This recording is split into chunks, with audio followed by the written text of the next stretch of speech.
जय हिंद फ्रेंड्स, कैसे हो आप लोग। तो कल हमने स्टार्ट कर दिया था हमारा नई एक्सरसाइज, हमारा नया टॉपिक क्या था, वो त्रिगुणन। तो कल हमने देख लिया था कि त्रिगुणन क्या होता है, उसके बारे में दो प्रकार के होते हैं, अदिश त्रिगुणन, सदिश त्रिगुणन। आपको जस्ट ऐसी नॉर्मल समझाने के लिए, बाकी उसमें ऐसा कुछ नहीं है। आपको क्वेश्चंस किस प्रकार के करने हैं, क्या याद रखना है, आज हम वो देखते हैं। तो चलिए स्टार्ट करते हैं। इसके पहले जो भी न्यू लोग हैं पहले सब्सक्राइब कर दे, बेल आइकन दबा दे, पहले पुरानी वीडियोस देख ले ताकि आपको और अच्छे से क्लियर हो जाए, आपको सारा कुछ समझ में आ जाए। चलिए स्टार्ट करते हैं। तो सबसे पहले है हमारे पास क्वेश्चन यहाँ पर, समांतर षटफलक। अब षटफलक क्या होता है? षटफलक बोल सकते हैं हम घनाभ, क्यूबॉइड, ठीक है। तो बोल रहे हैं समांतर षटफलक का आयतन ज्ञात करो जिसकी तीन संलग्न कोरे निम्न है। क्या क्या कोर है हमारे पास? कोर दे दिए, तीन सदिश दे दिए, क्या? A B C, vector A, vector B और vector C, I cap, J cap, K cap form में, ठीक है। अब यहाँ हम देख लेते हैं कि भाई अगर ए कैप है, सबसे पहली बात ए कैप है, आई कैप है, जे कैप है, के कैप तो दिया नहीं है। तो क्या करेंगे हम, क्या लिख सकते हैं? के कैप नहीं है तो इस के कैप की जगह जीरो के कैप लिख सकते हैं। यहाँ पे आई है, जे है, के है, यहाँ 3 आई है, के है, जे नहीं है तो क्या लिख सकते हैं? जीरो के, जे कैप मान लेंगे। जहां हमें जे कैप की जगह आवश्यकता होगी तो वहां हम क्या लेंगे? यहाँ जीरो जे कैप मानेंगे। आई बात समझ में? इतना क्लियर हुआ। अब जाते हैं क्वेश्चन पे। क्वेश्चन पे गए, क्वेश्चन में क्या बोल रहा है? आयतन ज्ञात करना है हमें समांतर षटफलक का। सबसे पहले मैंने आपको क्या सिखाया है? मैंने बताया है कि आपको क्वेश्चन के एंड में जाना है, क्वेश्चन क्या पूछ रहा है सबसे पहले उससे देखना है। क्या बोल रहा है वो? षटफलक का आयतन बोल रहा है। तो षटफलक का आयतन अगर हम मानते हैं v है, तो आयतन जब निकालने की बारी आएगी तो आप क्या करोगे? आप ये करोगे। ये मैंने कल बताया था कि ये कैसे निकालते हैं। तो इसका मतलब होता है a cross b dot C. आई बात समझ में? इसका मतलब हम ये ले सकते हैं, इससे समझेंगे तो और इजीली हमें समझ में आ जाएगा। या क्या बोलेंगे? a डॉट b क्रॉस सी, ठीक है। आई बात समझ में आपको? अब देखते हैं हम इसमें और आगे क्या होगा, ठीक है। आगे क्या देखते हैं हम? इसकी वैल्यू निकालना है, इसकी वैल्यू निकालना कल मैंने सिखाया था। कैसे रखेंगे? यहाँ बस मान रखना है। a के लिए क्या क्या रखेंगे? 2 ऋण 3, 2 ऋण 3, और के कैप नहीं है तो मैंने बताया क्या मानेंगे?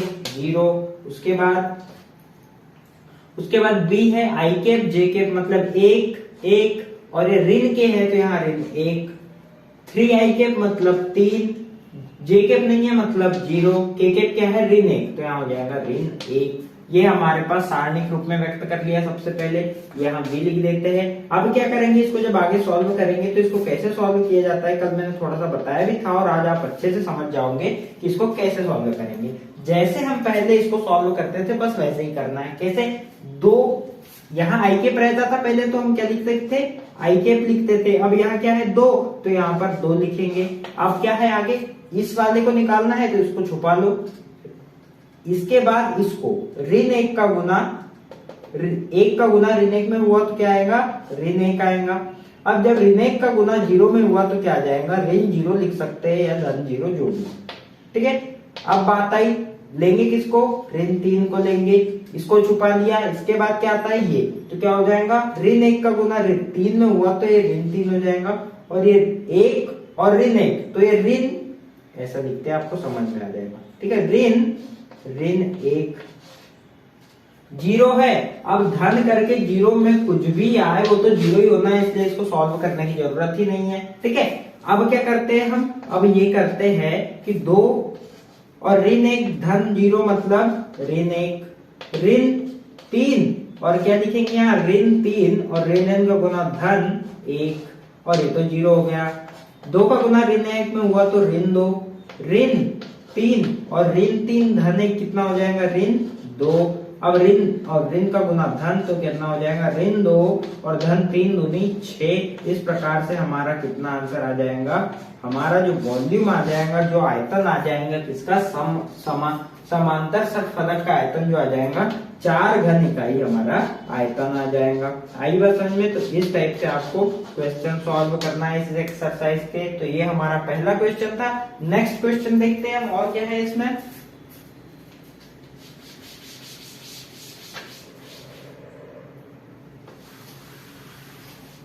ठीक है, तो नेक्स्ट क्वेश्चन क्या है इसमें हम देखते हैं।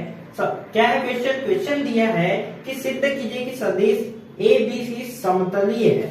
ठीक है, हमें सिद्ध क्या करना है? हमें सिद्ध करना है सदिश क्या क्या दे दिए हमारे पास, 4 5 1। एक सदिश ये है, एक सदिश क्या है? ऋण जे के ऋण के केप और 3 7 4। ये 3 सदिश हमारे पास दिए हैं और क्या सिद्ध करना है? सिद्ध करना है कि ये तीनों सदिश क्या है? समतलीय है। ठीक है, तो हमें सिद्ध करना है कि ये तीनों सदिश क्या है? समतलीय है। तो कैसे सिद्ध करेंगे? तो हमने देखा था, क्या देखा था हमने देखा था कि यदि सदिश समतलीय हो, हमने कल की क्लास में फॉर्मूले में देखा था कि सदिश के समतलीय होने का क्या होता है। यदि सदिश समतलीय है,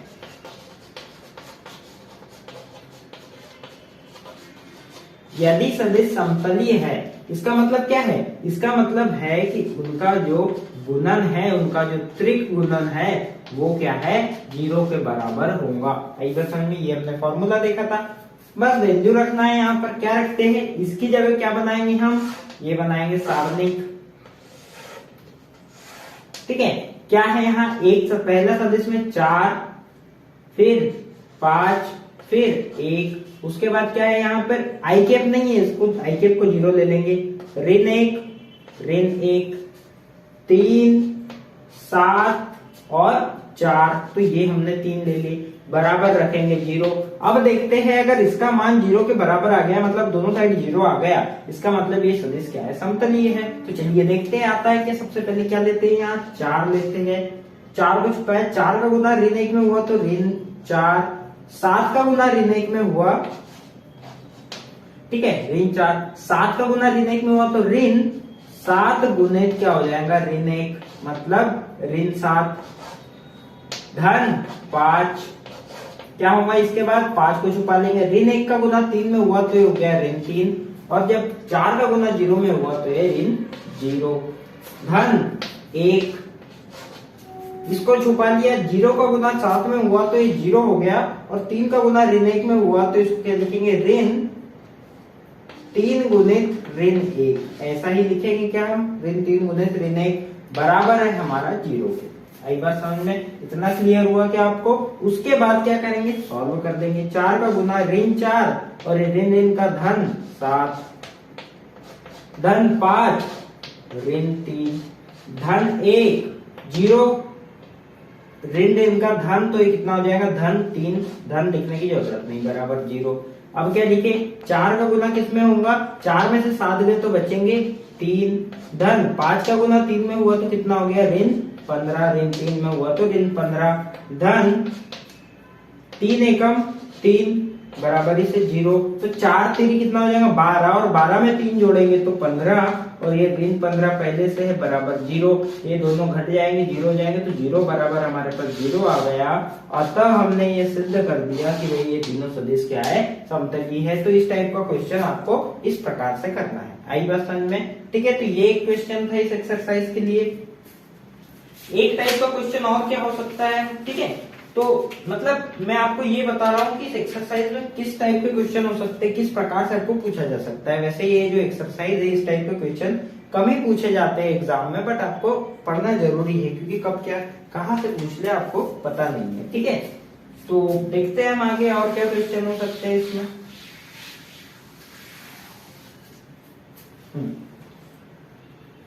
तो एक क्वेश्चन है हमारे पास, क्या किस टाइप का क्वेश्चन है हमारे पास यहाँ पर एक, कि भाई सिद्ध करना है हमें। ठीक है, सिद्ध क्या करना है हमें? सिद्ध करना है a plus b plus c और c प्लस a बराबर 2a b c। आई बात समझ में? ये हमें सिद्ध करना है। ठीक है, इसको कैसे सॉल्व करेंगे? इसको कैसे ही सॉल्व नहीं करना है, हमें जस्ट सॉल्व करना है, आंसर अपने आप आ जाएगा। सॉल्व कैसे करना है? क्या सॉल्व करें? तो सॉल्व ऐसे करें कि जब हमें इस टाइप का दिखता है तो हम क्या करते हैं, हम करते हैं ये जो पहला सदिश है इसके दिक् अनुपात, फिर दूसरा सदिश, तीसरा सदिश। बट यहाँ पे ऐसा नहीं कर सकते क्योंकि इसके दिक् अनुपात हमारे पास है नहीं, इसके गुणांक है नहीं आई cap J cap K cap के। तो हम क्या करेंगे, इसको करेंगे कि हमको मालूम है कि इसको हम क्या लिख सकते हैं, इसको हम लिख सकते हैं ए धन बी क्रॉस का डॉट गुणन बी धन सी क्रॉस सी धन ए। मैंने बताया था कल भी और अभी भी बताया मैंने कि इसको इस टाइप से लिखा जा सकता है, LHS बराबर इसे लिख लेते हैं, तो इस टाइप से इसको लिखा जा सकता है। अब क्या करते हैं, इसका गुना कर देते हैं। कैसे होगा गुना, इसको जैसे के वैसे रहने देते हैं। पहले B का गुना C में होगा तो ये हो जाएगा B क्रॉस C, फिर B का गुना A में तो धन B क्रॉस A, ठीक है। फिर धन C का गुना C में हुआ तो C क्रॉस C, फिर C का गुना A में हुआ तो धन C क्रॉस वेक्टर A। अब आपको यहाँ एक चीज दिख रही होगी, ये C क्रॉस C। अब मैंने बताया था कि जब दो समान सदिश है और उनका क्रॉस गुणन हो रहा है, ठीक है, तो क्या हो जाएंगे, ये हो जाएगा 0। तो हम यहाँ लिख लेते हैं चूंकि जो C क्रॉस C है वो बराबर होता है 0 के, ठीक है। तो अब क्या लिखेंगे हम लिखेंगे A plus B dot B cross C धन B क्रॉस A धन, ये तो 0 हो गया, और क्या बचा हमारे पास C क्रॉस A, ये हमारे पास वैल्यू आई। अब क्या करते हैं, फिर से गुना कर सकते हैं। अब क्या करेंगे, गुने में इसका गुना ये पूरे में कर देते हैं, ठीक है। आपको बस गुना करते जाना है, आंसर खुद ब खुद आ जाएगा। ए का गुना ये पूरे में, फिर बी का गुना ये पूरे में, तो ए का गुना पूरे में करेंगे तो क्या हो जाएगा, ये हो जाएगा vector A dot B cross C धन ए का ही गुना उसमें भी हो रहा है तो vector A dot vector B cross vector A धन vector A dot vector C cross vector A. अब ए का समय हो गया, बचा बी, तो धन बी लेते हैं, धन vector B cross C, B cross C. बचा क्या, धन vector B dot B cross A धन vector B vector C cross vector A. तो ये हमारे पास वैल्यू आई, इतनी आई बात समझ में। अब मैंने एक चीज और बताई थी कल, ठीक है, तो इसके लिए जरूरी है आपको पुरानी क्लास देखना। पिछली जो जस्ट लास्ट क्लास है वो आप जब तक नहीं देखोगे आपको ये समझ में नहीं आएगा। इसलिए न्यू लोगों से मेरी रिक्वेस्ट है कि पहले वो क्लास देखे ताकि आपको ये कॉन्सेप्ट, ये क्वेश्चंस आपको क्लियर हो, ठीक है। बाकी लोगों को समझ में आ रहा होगा, ठीक है। तो हमने देखा था हमने कि जब त्रिक गुणन में, जब याद ध्यान से सुनिएगा, जब त्रिक गुणन में किन्हीं भी दो सदिश की मान समान हो जाते हैं, जैसे मान लीजिए ये त्रिक गुणन है तो ये दोनों ए हो गए, ये दोनों समान हो गए तो इसका मान 0 हो जाएगा। या मान लीजिए 2 बार बी आ गए, कोई भी दो समान हो गए तो इसका मान 0 हो जाएगा। एक और चीज बताई थी कि अगर त्रिक गुणन में कोई भी दो समांतर हो गए, जैसे ये त्रिक गुणन है ए बी सी का और इसमें ए और बी भाई समांतर हो गए तो भी ये 0 हो जाएगा, ए और सी समांतर हो गए तो भी 0। कोई भी दो समांतर भी नहीं होना चाहिए और कोई भी दो बराबर या समान भी नहीं होना चाहिए, नहीं तो क्या हो जाएगा, इसका त्रिक गुणन 0 हो जाएगा। आई बात समझ में। तो ये हमने देखा था। तो हम यहाँ देख रहे हैं कि भाई यहाँ पर, ठीक है, इसको एक बार और लिख देता हूं ताकि आपको समझ में आ जाए। बाकी आप यहाँ भी डायरेक्ट कर सकते हो। इसको क्या लिख सकते हैं हम, इसको क्या ऐसा लिख सकते हैं, ए बी सी धन, इसको भी क्या ऐसा लिख सकते हैं, ए बी ए धन, इसको भी क्या ऐसा लिख सकते हैं, ए सी ए धन, इसको भी क्या ऐसा लिख सकते हैं, बी बी सी धन, इसको भी क्या ऐसा लिख सकते हैं, बी बी सी धन, इसको भी क्या ऐसा लिख सकते हैं, बी सी ए। आई बात समझ में। अब हम देख रहे हैं जहां दो समान है वो सब तो 0 हो गए। इसका मतलब क्या क्या 0 हो गया, ये इसमें समान है क्या, कोई नहीं, तो इसमें दो ए है ये 0 हो गया, ये 0 हो गया, इसमें 2a है ये 0 हो गया, इसमें 2b है ये भी 0 हो गया, इसमें 2b है ये भी 0 हो गया, पर इसमें सब अलग अलग है, ये 0 नहीं होगा। ठीक है, तो क्या बचा हमारे पास फाइनली क्या बचता है, ये a, ये b और ये c हमारे पास बचता है। धन बाकी सब 0 हो गए और एक चीज बचती है हमारे पास ये।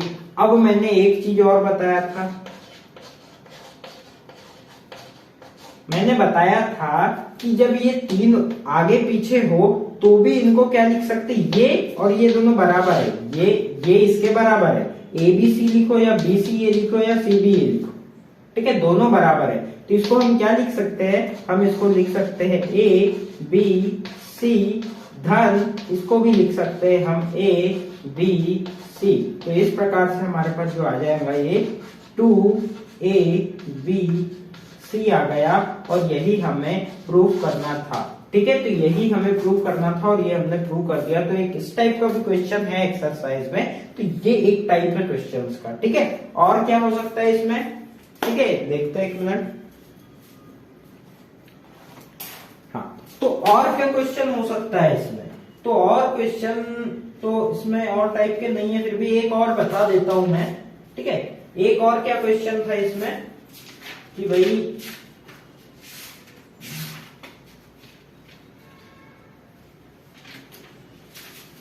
ठीक है, जैसे इसमें एक क्वेश्चन है कि भाई लेमडा की वैल्यू आपको फाइंड करना है। ठीक है, क्वेश्चन में बोला है कि लेमडा का मान ज्ञात कीजिए जिससे निम्नांकित सदिश समतलीय हो सके। ठीक है, तो आप इस टाइप के क्वेश्चन कर लोगे क्योंकि मैंने एक टाइप इस टाइप का बता दिया है, तो आप इसको कर लीजिएगा। ये चलिए हम कर ही देते हैं। तो ये इस टाइप के भी क्वेश्चन है, आपको जनरली इसमें क्या करना है, इनटू करते जाना है, आपका आंसर खुद ब खुद आ जाएगा। आई बात समझ में। तो और देखते हैं हम एक क्वेश्चन। अब क्वेश्चन में बोल रहा है कि भाई 3 लैम्डा का मान ज्ञात करना है जिसके लिए निम्नांकित सदिश समतलीय हो सके। तो 3 सदिश दे दिए हमारे पास, क्या सदिश दे दिए हैं, वेक्टर ए, वेक्टर बी और वेक्टर सी। ठीक है, 3 सदिश क्या क्या दे दिए हमारे पास 3 सदिश दे दिए उन्होंने, vector A, vector B, vector C. 2 ऋण 1 2 ऋण 1 और 1, 2 ऋण 1 1 2 3,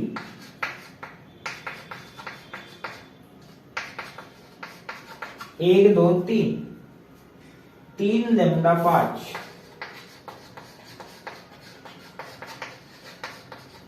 ठीक है, यहां भी। ठीक है, तो ये हमारे पास एक क्वेश्चन दे दिया है। अब क्या बोल रहा है कि लैम्डा का मान ज्ञात कीजिए, लैम्डा बराबर से हमें ज्ञात करना है कब, जब ये तीनों क्या हो, समतलीय हो। तो इस टाइप का भी क्वेश्चन दे सकता है एग्जामिनर। ठीक है, तो क्या हो सकता है इसमें क्या करेंगे, हमको मालूम है सबसे पहले देख रहे हैं हम समतलीय है, और समतलीय की शर्त है इन तीनों का अगर हम त्रिगुणन करेंगे तो वो 0 के बराबर आएगा, तो हम समझ जाएंगे कि इसका ये क्या है, तीनों समतलीय है। तो ये शर्त में मान रखते हैं, इसको सॉल्व करते हैं। तो कैसे मान रखेंगे, हम मान रखेंगे 2 ऋण 1 1 2 ऋण 3 और क्या 3 लैम्डा 5 बराबर रखेंगे 0 के। इसको सॉल्व कैसे करते हैं मैंने सिखा दिया है। 2 और 5 दूनी 10 और ऋण हो जाएगा, यहाँ पर क्या हो जाएगा, ऋण लैम्डा और उसका गुना ऋण 3 में। ऋण 1 ले लिया, इसको छुपा लेंगे, ऋण 3 का गुना 3 में होगा तो ऋण 9 आ जाएगा, 5 का गुना 1 में हुआ तो ऋण 5।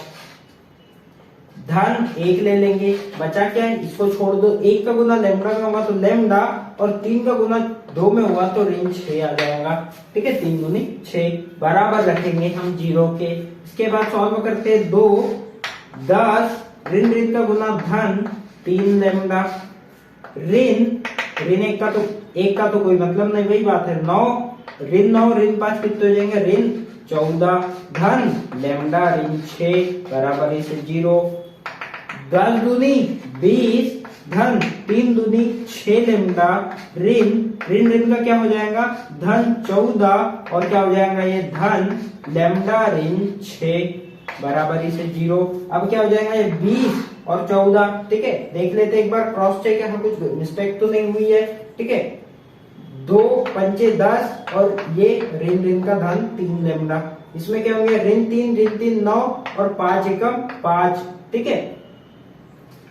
और इसमें देख लेते हैं 1 लेमड़ा और 3 दूनी 6, ठीक है, कोई दिक्कत नहीं है हमारे पास, यहाँ पर सब ठीक है। अब क्या करते हैं, अब 20 और 14 जोड़ेंगे तो 20 30 34 हो जाएगा, तो हो जाएगा 34, 6 लेमड़ा और 1 लेमड़ा बराबर से 7 लेमड़ा और ऋण 6 बराबर से 0।